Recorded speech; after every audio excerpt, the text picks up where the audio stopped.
ఖండాల ఆవల పచ్చని కొండలు మరియు ప్రవహించే నదుల మధ్య ఒక చిన్నదైన శాంతియుత రాజ్యం ఉండేది. ప్రజలు సంతోషంగా ఉండేవారు, మరియు వారి రాజు న్యాయానికి మరియు జ్ఞానానికి పేరుగాంచాడు. కాని రాజుకు ఒక అలవాటు ఉండేది. అతను ప్రజల జ్ఞానాన్ని పరీక్షించడానికి ఇష్టపడేవాడు.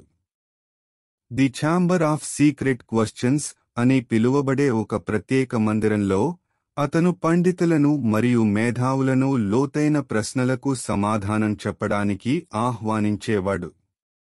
ఒకరోజు ప్రశాంతమైన మరియు వినయపూర్వకమైన పూజారి రాజభవనం యొక్క ద్వారం వద్దకు చేరుకున్నాడు. అతను తన జ్ఞానానికి మరియు దయగలవాడని పేరుగాంచాడు. రాజు ఆ పూజారిని చూసి ఇలా అడిగాడు, ఈ ప్రపంచంలో ఉంటూ కూడా మనం చూడలేనిది ఏమిటి, మరియు అది లేకుండా మనం జీవించలేము? దానికి ఆ పూజారి నవ్వి ఇలా సమాధానమిచ్చాడు, ఆలోచన. మనం దానిని చూడలేము, కాని అది లేకుండా మనం నిజమైన మనుషులుగా జీవించలేము. రాజు మరలా అడిగాడు, ఒక బహుమతిని గెలవడం కంటే గొప్పది ఏమిటి?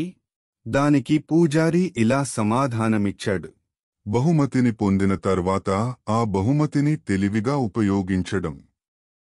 అదే నిజమైన విజయం.